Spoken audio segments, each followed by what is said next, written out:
हमारे साथ माइसी विधानसभा के संभावित प्रत्याशी सूरज सम्राट जी हमारे साथ बैठे हुए हैं। विभिन्न चर्चा करेंगे जनसुराज पार्टी के बारे में कि जनसुराज की अभी क्या रणनीति चल रही है। जनसुराज का जो अभी नीति चल रहा है, सबसे पहले जनता को जो है विकास चाहिए, जनता को सुविधा चाहिए, जनता को शिक्षा चाहिए। तो जनसुराज का नीति सीधा साफ है कि कुछ हो ना हो 5 काम होगा। जैसे बुजुर्गों का पेंशन जो है 2000 रुपया होगा, विश्व स्तरीय शिक्षा की व्यवस्था होगी बच्चों के लिए। पेंशन की बात कर रहे हैं, नीतीश कुमार यहाँ 400 की जगह 1000 रुपए 1100 रुपए पेंशन बढ़ा दिया है। तो फिर भी तो 900 रुपया कम है ना, 900 और चाहिए कि नहीं? आदमी तो चाहेंगे ना 900 और चाहिए, या तो ये करते नहीं तो जनसुराज तो करेगी। ये बात है, यानी कि ये वादा तो आगे है ना नीतीश जी से इनका, है कि नहीं? बताइए क्या लग पा रहा है बिहार में जनसुराज पार्टी जो वादा करती है कि हम बिहार में बदलाव करेंगे, खास करके पलायन के नाम पे जो वोट लेना चाह रही है, क्या लग रहा है? बिल्कुल होगा। देखिए, पलायन का नीति बनाना पड़ेगा। सबको पता है कि सरकारी नौकरी कम है या जो भी है उस पे तो होगा ही, लेकिन प्राइवेट रूप से भी हम अपने युवाओं को जो है रोजगार दे सकते हैं अपने बिहार में, जिसमें हमको लगता है कि प्रशांत किशोर जी को अच्छी तरह से पता है कि वो कौन कौन सा व्यवसाय देंगे। अभी भी किसी न किसी माध्यम से रोजगार दे रहे हैं, आपको पता है कि नहीं? बताइए, है ना? तो इसी तरह से वो जरूर जो है सरकारी रूप से नहीं न सही तो प्राइवेट रूप से भी निश्चित रूप से वो बिहारी का प्लान जो है बंद करवाएंगे, हमको ऐसा और पूरा विश्वास है। क्या संभव है? वर्तमान सरकार नहीं रोक पा रही है और जनसुराज पार्टी के सूत्रधार कहते हैं क्यों नहीं रुकेगा वो काम? उसको यहाँ पे करने के लिए उद्योग दीजिएगा तब ना। जैसे मखाना हो रहा है अपने क्षेत्र में, ले लीजिए, मखाना का उद्योग है, तो मखाना में कुछ खास लोग ही इसमें खेती करते हैं, वो माल को उठा के कच्चा माल बेच ले जाती है उठा के, क्यों ना उसका यही पे प्रोडक्शन फैक्ट्री अगर बना दिया जाए तो निश्चित रूप से यहाँ पे लेबर भी बढ़ेगा, उस लेबर को पैसा मिलेगा। नीतीश कुमार जी बिजली बिल जो 125 यूनिट जो फ्री देने का ऐलान किए, उसका प्रस्ताव भी पास हो गया है, तो क्या जनसुराज के लिए मुसीबत की घड़ी आ रही है? देखिए, मुसीबत अब मुसीबत नहीं, जनसुराज आया तभी तो इस तरह का बात हो रहा है। अब उनके पास मुद्दा ही नहीं बचा। हमारे मुद्दे जो थे 5, उसके बाद जो बिजली वाला मुद्दा था, ये सोचा चलो ये सब मुद्दा तो इधर ये लोग कर ही रहा है तो बिजली में बढ़ा देते हैं। तो ये तो अवसरवादी एक तरह से नीति हुआ कि चुनाव आ गया तो बढ़ा देते हैं। आपका कहना है कि नीतीश कुमार डरे हुए जनसुराज से? बिल्कुल, हर पार्टी डरा हुआ है थोड़ा बहुत तो। हाँ, तो आपके पार्टी के बारे में तो कहा जा रहा है वोट कटवा पार्टी है। नहीं तो सबका काटेगा ना। अब आप अगर देखेंगे जनसंख्या के आधार पे तो उस पे अगर नुकसान की बात करेंगे तो ये बीजेपी को भी तो नुकसान पहुंचा सकता है, ये बात तो कोई नहीं सोचता है। टारगेट आरजेडी को किया जा रहा है। ये तो विपक्षी पार्टी कह रही है, बीजेपी की भी पार्टी है। अरे, कहना और करना अलग अलग बात है। अगर ऐसा होता तो निश्चित तौर पे गठबंधन कर लिए होते। प्रशांत किशोर जी तो खुल के कहते हैं कि अर्श पे या फर्श पे गठबंधन किसी से नहीं, कभी नहीं। इसी सिद्धांत को सुन करके तो हम जुड़े हैं जनसुराज में। अगर ये नहीं रहेगा इस तरह का बात तो हम भी थोड़ी ना जनसुराज में रहेंगे। एक बात कह रहे हैं, जनसुराज आप जो है ये अच्छी सिद्धांत है, इसलिए हम इसको फॉलो करके यहाँ पे आए हैं। आप जो है जनसुराज में संभावित प्रत्याशी के रूप में भी पर्चा भरे हैं। बिल्कुल। क्या लगता है टिकट मिलेगा आपको?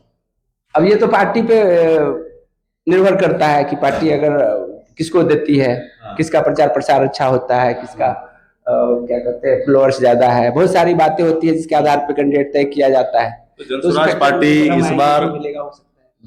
पार्टी इस बार जमीन पे काम करने वाले को टिकट देगी या पैसे वाले को टिकट देगी? हमको तो लगता है जमीन पे काम करने वाले को ही देगी और देनी भी चाहिए। प्रशांत जी जब सहरसा में पहली बार आए थे स्टेडियम में तो क्या बोले थे, आपको भी पता ही होगा, आप सुने ही थे कि जो 1250 फैमिली सत्ता पे सत्ता मतलब एकदम फन उठा के बैठ गए हैं, उसको खत्म करते हुए हम आम आवाम के बच्चों को भी राजनीति में लाने का प्रयास करेंगे। तो जाहिर सी बात है उनका जो कहा हुआ था वो करेंगे, तो पैसा के दम पे टिकट नहीं मिलेगा, जो काम करेंगे उसको टिकट मिलेगा। तो आप लोग का क्या रहा है, आप लोग को टिकट मिलने की संभावना है? बिल्कुल संभावना है, क्षेत्र में जाते हैं, मेहनत कर रहे हैं। नहीं मिलेगा तब क्या करिएगा? अगर नहीं मिलेगा तो अभी समय है, सोचेंगे, विचार करेंगे। पार्टी में जो डिसिप्लिन होता है उसको तो पालन करना ही पड़ेगा। कोई भी किसी पार्टी में हो तो पार्टी का जो विचारधारा है उसको मानना पड़ता है। जिस तरह प्रशांत जी कहते हैं नीतीश जी के बारे में कि जब वो पहले थे तो अच्छे थे तो हम उसके साथ थे, जब बुरे हो गए तो हम उसके साथ नहीं है। तो अभी वो अच्छे हैं, समझ रहे ना? आपका जो सवाल है उसका मैं दे रहा हूँ। अच्छा काम करेंगे तो निश्चित तौर पर हम आजीवन उनके साथ रहेंगे। तो उस स्थिति में फिर हम भी सोचेंगे नीतीश की तरह इनके बारे में। ज्यादातर आप महिसी विधानसभा क्षेत्र में घूमते रहते हैं, क्या क्या समस्या देखने को मिली अभी? बहुत सारा समस्या है। जैसे अभी सबसे बड़ा समस्या पानी का है। हर जगह पानी जमा हो जाता है, निकासी का व्यवस्था नहीं है।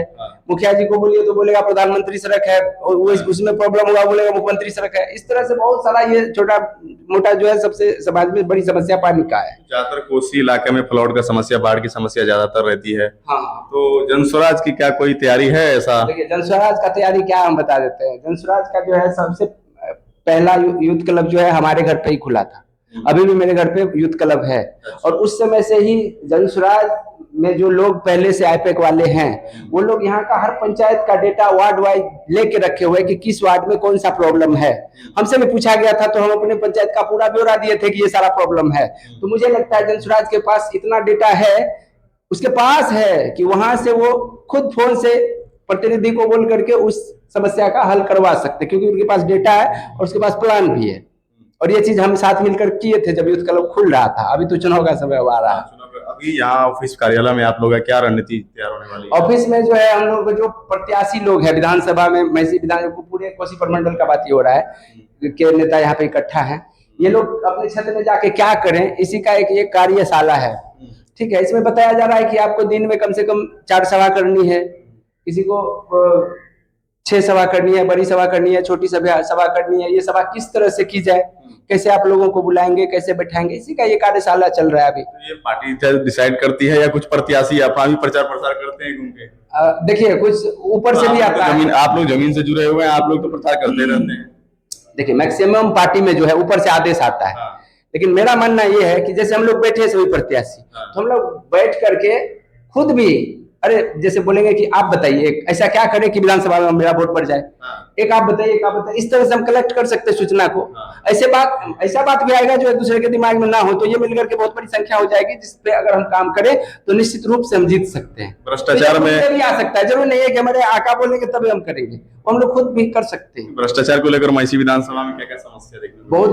बहुत बड़ी समस्या है भ्रष्टाचार का। तो कोई भी ऐसा विभाग नहीं है जहां आप राशन कार्ड बनाने चल जाइए, पेंशन लेने चल जाइए, बिना घूस का कुछ नहीं होगा। सबसे बड़ा जो लड़ाई है मेरा, देखिए मैं झूठ नहीं बोलूंगा, अभी भी जो भी लोग वहां पे प्रखंड में हमको खड़े मिल जाते हैं काम करवाने के लिए, अगर उसके पास पैसा रहता भी है तो उसको हम पैसा नहीं देने देते हैं। खाली उनसे मेरी भेंट हो जाए तभी तो, हाँ तो भेंट हो जाती है तो ऐसा करते हैं। लेकिन कोई भी अगर वहां पे जो भी आदमी आता है बिना पैसा लिए कोई काम नहीं होता है, ये बात सत्य है। तो ये खत्म कैसे होगा? जब सत्ता परिवर्तन होगा, सब वही लोग बैठे हुए हैं जो खा रहे हैं। तो हम ऑनलाइन कहते हैं कि आप आइए, जैसे कि आपसे अगर कोई घूस मांगता है, आप कागज मेरे पास लेकर आइए, हम बना देंगे। हाँ। बिहार में जैसे जाति विशेष पे वोट ज्यादातर पड़ता है, कितना आप लोग को जनस्वराज को कितना फर्क पड़ने वाला है जाति विशेष वोट को लेकर? देखिए जनस्वराज का जो मुद्दा है जाति विशेष वाला नहीं है। जातीय समीकरण पे जो है अब तक होते रहा है चुनाव, एमवाई समीकरण पे जो है आरजेडी सत्ता में थी। तो अब क्या है कि लोगों का जो दुख है, जैसे आज गर्मी है तो गर्मी हमको लग रहा है ना, तेजस्वी को थोड़ी लग रहा है, वो तो इसी में बैठे होंगे। रामविलास जी के जो पुत्र हैं उनको वो थोड़ी लग रहा होगा, तो इसी में बैठे होंगे। बात सही है कि नहीं? जितने का तो आप लोग भी इसी में बैठेंगे ना। हम जो क्षेत्र में घूमते हैं, हम चाहे किसी कास्ट के हैं, तो हमको दुख हो रहा है तो हमको सुविधा चाहिए। सत्ता में आने के बाद तो आप भी इसी में बैठिएगा, तो समझिएगा जरूरी नहीं है। इसी में तो अभी भी बैठ सकते थे, अभी भी नहीं आते, बहुत लोग नहीं आए हैं, लेकिन हम कभी नहीं बैठते। आप देख लीजिए, कभी भी आप माइक लेके अगर ऐसा लग जाए कि ऐसी में आप हमको देख लीजिएगा तो आप मेरा विज्ञापन करिएगा कि ऐसा है। लेकिन ऐसा सब लोग नहीं सोचते हैं, हम जनता के लिए सोचते हैं। उसका जो मुद्दा है, जिसको मुद्दा का समझ है कि अभी हमको पानी गंदा मिल रहा है तो साफ पानी चाहिए, तो साफ पानी कौन देगा भाई? उसको वोट देंगे। मेरा बच्चा नहीं पढ़ रहा है तो कौन पढ़ाएगा? अभी जनस्वराज ही वादा कर रही है कि आपके बच्चे भी अच्छे स्कूल में पढ़ेंगे। गरीब का बच्चा तो हम प्राइवेट स्कूल का मुंह नहीं देखता हमको लगता है, लेकिन अगर उसको कोई बात कहता है कि फीस हम देंगे तो ये बड़ी बात है, उसका बच्चा भी अच्छे स्कूल में पढ़ेगा। मैसी विधानसभा के जनता को क्या कहना चाहेंगे? मैसी विधानसभा की जनता से विनम्र आग्रह करना चाहेंगे कि आप वोट निश्चित दें, जो आप अच्छा उम्मीदवार हो उसको वोट दें। जाति पार्टी या कोई आदमी या व्यक्ति के कहने पे किसी को वोट न दे। आप देखें कि आपका मदद कौन कर सकता है आपके क्षेत्र में, कम से कम आप उसको वोट दे जो आपसे कम से कम एक बार मिलने भी गया हो। एक बार कम से कम जो मिल लिया हो उसको वोट दीजिए। फिर अगर 5 लोगों से आप मिल लिए हैं तो 5 में देखिए कि किसका व्यवहार अच्छा था, कौन मेरा काम कर सकता है, किसका फोन नंबर मेरे पास है, जिसको हम कभी भी 12 बजे फोन करते हैं तो आता है कि नहीं। ये सब बातें हैं। आदमी को चेक भी करना चाहिए। ये जनता सब बात ही तो सभी पार्टी करती है, सभी प्रत्याशी वादा करते हैं, लेकिन जीतने के बाद वो सब वादा भूल जाते हैं। नहीं, हम नहीं बोलते हैं, क्योंकि देखिए हम समिति, मेरी पत्नी समिति बनी है इस बार, तो हम उसके लिए ही काम किए हैं। तो उसके लिए जो काम किए हैं, तो वो जब से समिति बनी तब से ऐसा थोड़ी है कि हम जनता के लिए काम नहीं, हम तो हर पंचायत में क्रिकेट टूर्नामेंट अपने पैसे का करवा दिए, आपको पता ही होगा, अपना शील्ड साइकिल सब कुछ बांटे। तो क्या हमको कोई फंडिंग थोड़ी किया था, हम तो निस्वार्थ भाव से किए उसको। तो इसी तरह से समिति थे तो उतना किए, और पावर बढ़ेगा तो उतना करेंगे और अधिक करेंगे, और अपना घर नहीं बनाएंगे अभी भी फिलहाल। पहले भी आप विधानसभा लोकसभा चुनाव लड़ते हुए आ रहे हैं, कहीं आपने संघर्ष भी किया है? संघर्ष किया था, वहां मेरा नॉमिनेशन रिजेक्ट कर दिया गया। हाँ, पूरा लाइव जो हमारे समर्थक लोग थे जिसको हम ले गए थे, उसमें हमारे विरोधी भी थे, सबको हम लगभग 100-150 लोगों को ले गए थे। वहां पे सबको पता है कि मेरा नॉमिनेशन रिजेक्ट कर दिया गया जानबूझ के। और जब मैं पूछा कि क्या हुआ, तो बोले कि यहाँ पे नो नहीं यस होना चाहिए। तो भाई ठीक करने का मौका तो मिलना चाहिए। तो डीएम साहब जो है उठ के चले गए, और फिर वो वापस आए ही नहीं, बोला कि अब होगा ही नहीं क्योंकि स्क्रूटनी खत्म हो चुकी है। तो इस तरह से जो है मेरा नॉमिनेशन रिजेक्ट कर दिया गया। ये हमारे साथ सूरज सम्राट जी थे, और खास करके इनका जो है राजनीतिक में बहुत अच्छा प्रदर्शन रहा है, और अच्छा जो है लोकप्रिय भी हैं, जनता के बीच जाते आते रहे हैं, और इससे पहले भी विधानसभा हो लोकसभा हो सब में अपना किस्मत आजमाने के लिए मैदान में कूदे। और अब जो है एक पार्टी आ गई है जनसुराज, जिसके माध्यम से इस पर मैदान में कूदने का पूरा प्लानिंग बना ली है। हाँ, पूरा प्लानिंग है। जनसुराज का जो स्ट्रक्चर है इसकी पार्टी का, देखिए स्ट्रक्चर इसका बहुत अच्छा है। अब इसमें लोग जो आ रहे हैं किस आधार से आ रहे हैं, तो एक भरोसा है कि चलो भाई कुछ अच्छा होगा, आशा है, विश्वास है, आशा पे ही दुनिया चलता है। तो 500 में अगर 5 वर्षों में अगर ये चीज अच्छा हो जाता है तो अच्छा है, नहीं करेगी तो फिर ये भी वापस जाएगी फिर से, जिस तरह से और पार्टियों को जाना चाहिए अभी, क्योंकि विकास तो बहुत हो सकता है ना। आप फ्री दे देंगे, अब मेरा कहना यही है, फ्री सॉल्यूशन एकदम नहीं है। आप भिखारी बना रहे हैं इसका मतलब जनता को, आप फ्री में चावल दे रहे हैं, फ्री में ये दे रहे हैं, तो इस ऐसे में तो लत लग जाएगा उसको, हमारा पीढ़ी बर्बाद हो जाएगा। फ्री में राशन के नाम पे वोट ना मांगे, विकास के नाम पे ना माने, जात पात के नाम पे ना माने, इसीलिए गरीबी है। आज चाइना का जो है छोटा बच्चा भी एक घड़ी बना लेता है, पेन बना लेता है, कुछ भी बना लेता है। आप जापान में देख लीजिए, टेक्नोलॉजी इतना आगे चला गया, क्योंकि वो लोग फ्री का चीज नहीं खोजता है। आप यहाँ फ्री में उसको क्यों बांट ले रहे हैं? थोड़ा कंपटीशन टाइट करवाइए ना, एग्जाम टाइट करवाइए, बीपीएससी का टीचर बहाल हो ही रहा है। इस तरह से और प्रयास करिए कि हमारे स्कूल में हर जगह सीसीटीवी कैमराज लग जाए, जो टीचर अच्छे से नहीं पढ़ाता है बच्चों के लिए एक शिकायत बॉक्स हो, ताकि उस शिक्षकों का सुधार किया जा सके। तो ऑटोमेटिक फ्री में क्या वो मांगेगा ही नहीं। एक घर में अगर एक आईएएस बन जाए, एक आईपीएस बन जाए, वो क्यों चावल दाल ये मांगेगा फ्री में? तो बच्चा का नीति पढ़ाने वाला है ही नहीं। पढ़ाई निःशुल्क करना चाहिए, पढ़ाई पे बात करनी चाहिए। ये तो चुनाव का समय है, सबका वोट सेटिंग लगा हुआ है, सब जातिवाद के हिसाब सब वोटिंग गिना हुआ है सबका। तो जो कोई मेहनत करके अपना आधार बनाया, कोई जाति के नाम पे अपना आधार बनाया, कोई डायलॉगो मार के अपना आधार बना रहा है, कोई पोस्टर चमका के बना रहा है, सबका अपना स्टाइल है राजनीति करने का।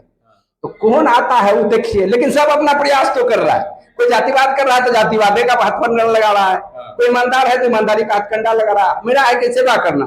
छोटा छोटा लोगों को क्या चाहिए, गरीब लोगों को क्या चाहिए भाई? आप उसके कम से कम सरकारी योजना जो सरकार के द्वारा घोषित किया जाता है वही तो दिलवा दीजिए ना, खुश तो हो जाएगा ना। आप ही ने कहा 4 किलो चावल मिल रहा है, हम माने कि वो 4 किलो देकर के भिखारी बना रहे, नहीं देना चाहिए, लेकिन भाई चलो कम से कम उसका जीवन तो सही से बीत रहा है। वो भी लाभ कहाँ मिलता है? आप जाके बना के दिखाइए। अब 1100 पेंशन हुआ, अब फिर अप्लाई करने वाले लोग हैं, वो अप्लाई करेंगे तो उससे भी घूस लिया जाता है। चलिए, तो हमारे साथ संभावित मैसी विधानसभा के प्रत्याशी सूरज सम्राट जी थे। तब तक के लिए बने रहिए। जय बिहार।